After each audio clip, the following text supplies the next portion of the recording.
Internet Anomalies, Myth or Mystery, hosted by Alder's Vault. Today we take a trip into the unknown. Your challenge is to differentiate what is myth and what is a real mystery. 5 tales, some true, some false. But can you judge what has happened and what has not? Cast aside what you think you know and enter a world that is truly unbelievable.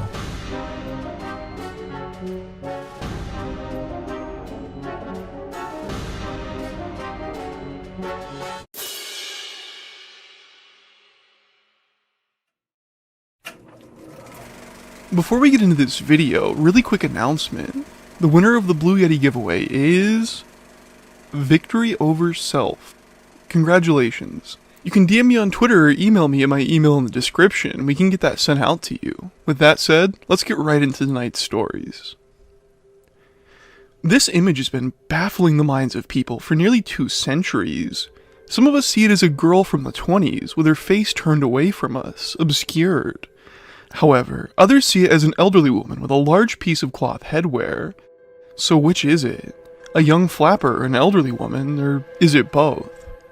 Tonight, we'll be entertained with stories that have actually happened.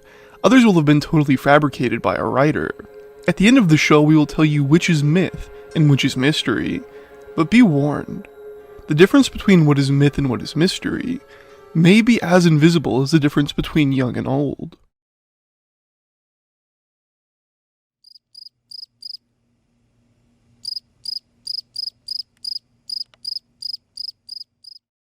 In the current day, we're so accustomed to the many amenities enjoyed by most of the population of America.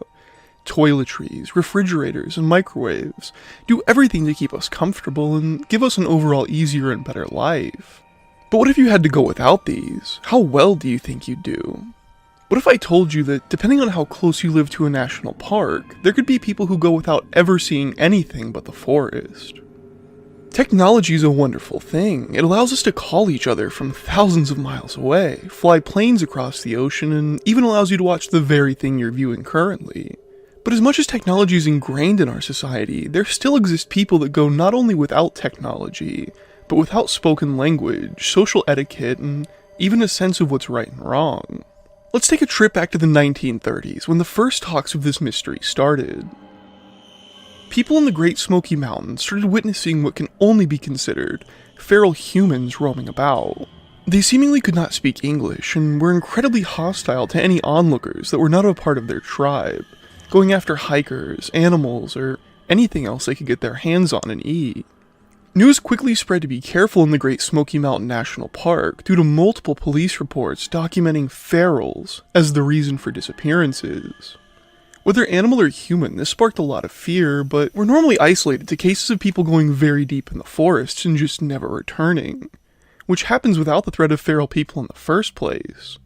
This continued on for the next 30 years as murmurs of locals in Pigeon Forge and the surrounding areas, but after a few back-to-back disappearances taking place, coupled with a survivor coming forward to tell her story, these feral people eventually became so much more of a problem in the public eye that the Federal Bureau of Investigation stepped in and released an official statement on the feral people and what was being done about it. It never made national news though, and officials wanted to keep it that way. They thought it might scare off the tourists and visitors and put a sizable dent in the rapidly growing tourism industry. Also, while not completely verifiable, there were even reports of contracts being put on some of the feral people to make the national park safer. Whatever the case, sightings still happen to this day. People speculate they live underground, or cannibals, or are some part of an elusive cult that hates technology. But with the lack of ability to communicate, if they are even still there, makes this something that we'll never have all of the answers on. Are these feral people in our national parks real? Are there really groups of people with no concept of civilized society living so close to us? If so, why? And maybe more importantly, how? Have they really been sitting out there, uncontacted for hundreds of years? Are they part of some anti-technology cult that refuses to interact with the real world, and that's why they're so hostile? And what do you make of the FBI putting contracts on them to clean up the parks? Is this the most humane way to get rid of these people, to stop committing crimes against tourists? Maybe more importantly, is this tale of feral humans even true? Or did our writers get you to take a bite into a fake story? Have you ever daydreamt about getting to leave your job, house, state, or even country? A vacation is a quick and easy escape from life's worries and problems, with beautiful places to visit all across the world just waiting for you. In fact, just US travel and tourism alone has generated an estimated $1.6 trillion. Nothing to sneeze at, but travel isn't without its risks, like in the case of our next story.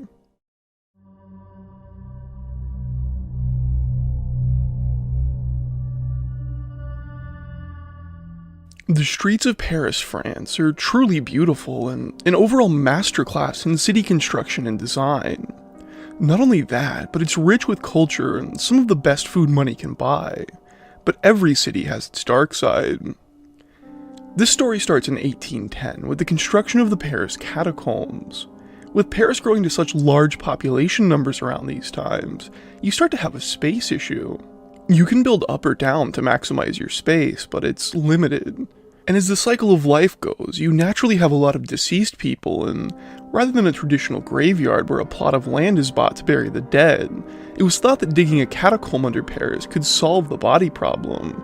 Unfortunately, as with most construction projects, people are going to use it for ways not intended. Around 1850, rumors started going around between people, transporting bodies, that there were noises and loud hums echoing throughout the labyrinthian structure. And not just your run-of-the-mill drifter noises, loud, synchronized noises. Over the last 150 years, these noises have been reported by most people who frequent the catacombs, whether as a tour guide or a regular visitor. And tour guides are extremely touchy about where the group goes, and what they do at the risk of being lost. What the tourism industry isn't telling you is that there have been dozens of what the Paris police have classified as ritual killings happening in the catacombs. Normally with bodies thrown where they'll eventually be found, and the victims always have commonalities between them. Knife wounds on their neck with their tongues and lips removed, and jewelry being put on the bodies, among other things. Nobody's ever been linked to these murders or implicated in any kind of cult-like activity taking place in the catacombs, leading people to believe that they're either not enough of a problem to take care of, or they have high-ranking members of police or government that do these rituals. Whatever the case is, it's something that's still spoken about by residents of Paris to this day. What do you make of this tale of cults inhabiting the Paris catacombs? Is it just local superstition? And if so, explain the police reports and bodies being discovered in tourist-heavy areas. And what do you have to say about the chanting? Tourists that have visited the catacombs from all over the world purport to have heard strange noises from deep within the walls. And finally, why haven't the police gotten involved? Are they involved in it somehow? Is this story of cults inhabiting the Paris catacombs true, or did our staff lead you astray?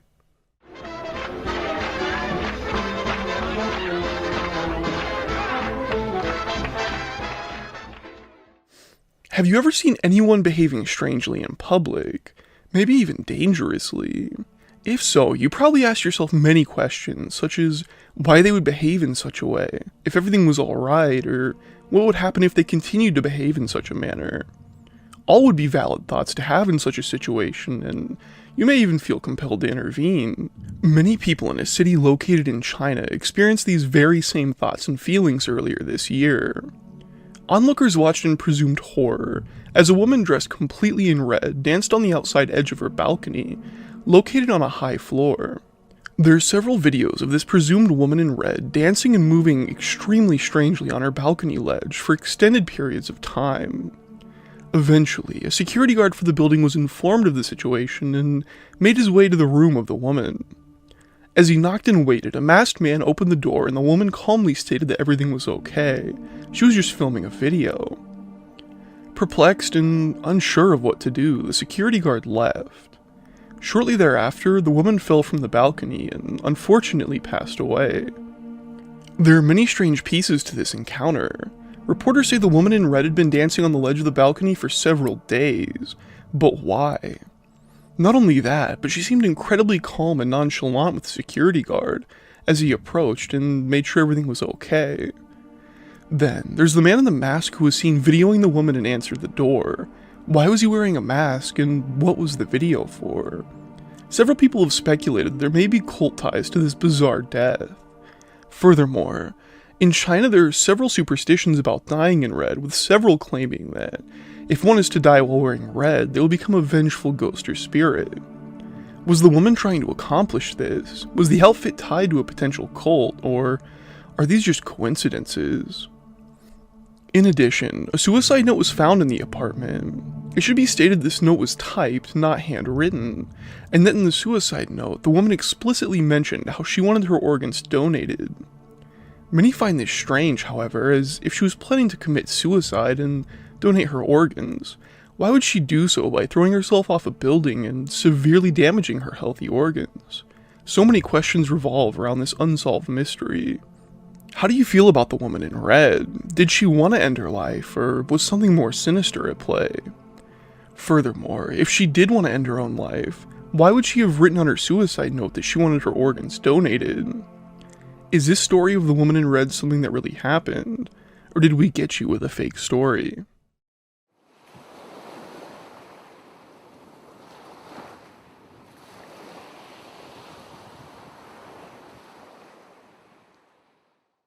You ever like to go out for a little swim in the ocean, feeling the water hit your face, and the sense of weightlessness is absolute freedom? The ocean has been a critical source of food since the beginning of humanity. Modern day, you might take a trip there to go surfing, swimming, or just as a general stress reliever. With so many great things to offer, it truly is a wonderful destination. Just as the ocean can be wonderful, it can also be quite dangerous, with many venomous creatures, illegal operations using the ocean, and it being seen as a dumping ground for trash. And unfortunately, this is the case with this story. Over the last 13 years in the Salish Sea, there have been reports of human feet washing ashore, with over 20 unique human feet popping up on shore within a 5-mile radius. Oftentimes they're in a shoe and completely intact, which is strange due to how many scavengers there are in the ocean. Some of the feet are even estimated to be more than 5 years old, but are preserved fairly well, initially baffling scientists who've come up with some explanations and conclusions on why feet are being so well preserved, citing that the shoe would offer enough protection to keep it relatively intact, coupled with the salt water. But the big question is, why are so many of them washing up? Whether part of a normal human decomposition process or not, it's not commonplace for feet to end up on beaches. And why so many, and why in such a small area? It doesn't make logical sense. Furthermore, police have seemingly ruled out any possibility of the feet having foul play involved. Locals have speculated that there could be more behind it, like some kind of cult, cutting off feet as some sort of punishment before sending the person to their inevitable doom. Which would make sense with the concentrated nature of it. People also believe the feet could be tied to the mob, severing and throwing the feet of their victims into the ocean, only to inevitably wash up on shore later. Further connections have been made by locals who said that every foot that is washed ashore is a right foot in a running shoe, which just gives more credence that either the feet are being cut off intentionally, or there's some strange phenomenon in which the right foot is decomposing first, and the left feet are simply never found. It just doesn't add up. How many people are going out and having accidents in running shoes to this level? This mystery is ongoing to this day as they continue to wash ashore and continue to fit the same strange criteria. Why were all the feet washing ashore? Was it just natural causes, or was something more sinister at play? And what do you make of the feet all being the right foot in running shoes? How does this even make logical sense?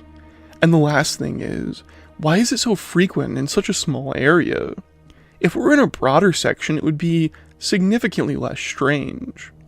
Are these cases of severed human feet real, or did our writers wash a fake story ashore? Have you ever wondered what happens to humans when they die? What awaits us once we shed our mortal coils and pass away?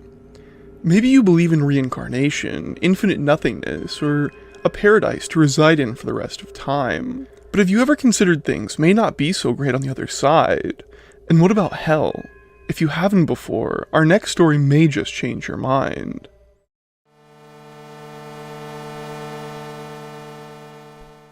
In the late 80s to early 90s, a Russian geological team went on a drilling expedition in remote Siberia. As they drilled into the permafrost-covered ground, they would soon dig the deepest hole into the Earth at the time, going approximately 9 miles underneath the Earth's surface. Upon nearing the 9-mile mark, the team's drill began to spin quickly all of a sudden, indicating that the team had reached some sort of open cavern. Interested, the team decided to lower down a variety of measuring tools to see what they could find out about the cavern. To their surprise, the temperatures recorded inside of the cavern were about 2,000 degrees Fahrenheit or 1,100 degrees Celsius, which was much, much hotter than the research team anticipated. But there was more. Among the various tools lowered down into the cavern were audio recording devices. Upon the recovery of these devices, the researchers were shocked to hear what it sounded like. The researchers were shocked to hear what sounded like real human screams from within the pit. Upon this unsettling discovery, many of the research team's workers immediately quit, and others were given sedatives to affect their short-term memory of the discovery of the haunting wails. As terrifying as this all is, things would only get worse for the remaining members of the research team. Later that night, ominous mist would begin to billow from the hole, and several research team members would report seeing some winged creature coming from the pit, and hearing the words, "I have conquered" in Russian. Many questions revolve around this strange account. Were the audio recordings really capturing the sounds of wailing humans? If not, why would so many scientific and presumably skeptical researchers immediately quit? Also, what caused the mist, and did the researchers really see and hear things emerging from the pit, or was it due to the sedatives they had taken? Was this well to hell real, or were our writers just blowing smoke? Now let's find out which of our stories today are inspired by actual internet phenomena, and which ones are completely fabricated. Quick disclaimer, some stories may sound similar to things you've heard of taking place, but have been written entirely by our staff. These stories are still fiction. With that said, let's go through them. First, let's look at the case of feral humans stealing things from tourists and even harming people in the Great Smoky Mountains National Park, and the subsequent cover-up to save the tourism industry. Did these events actually happen? Not this time. The story was completely fabricated by our writers. What about the case of the cult in the Paris catacombs, bringing harm to people in a seemingly uncatchable frenzy? If you thought that you had heard a story like this before, you're wrong. The story was completely false, made up by the writer. And what do you make of the woman in red? The story in which a woman was dancing on the balcony. Did the man in the mask have something to do with it? Was this even a real story? It was. A similar event happened in the Sanya Hainan Island in China. And the severed human feet washing ashore. It is certainly a strange phenomenon, and something that would terrify just about anyone. If you feel like you've heard of this story before, it's because you have, and it's still happening to this day, even being featured on an episode of Bones. Finally, what do you make of the well to hell? While this may have been a real-life mystery 30 years ago, today we know better. It was debunked as the expedition never actually happened. The closest incident was the Kola Peninsula expedition in northwestern Russia, an account mainly distributed as propaganda in magazines. And the human wailing recordings were loops from an Italian movie called Barren Blood, which you can listen to online. Tonight, we try to demonstrate the blurry line between what is myth and what is mystery. Were you able to pick apart the two and see what was real and what was not? And can you accept the fact that certain things seem to defy logic but turn out to be true? I'm Elders Vol. I hope you had a wonderful time. If you'd like to write a myth for the show, my email's in the description below. Just send me an internet mystery that you guys have made up, and you might see it here. I love you guys, and I hope to see you soon. Peace. And now, folks, it's time to say goodnight. We sincerely appreciate your patronage and hope we've succeeded in bringing you an enjoyable evening of entertainment. Please drive home carefully and come back again soon. Good night.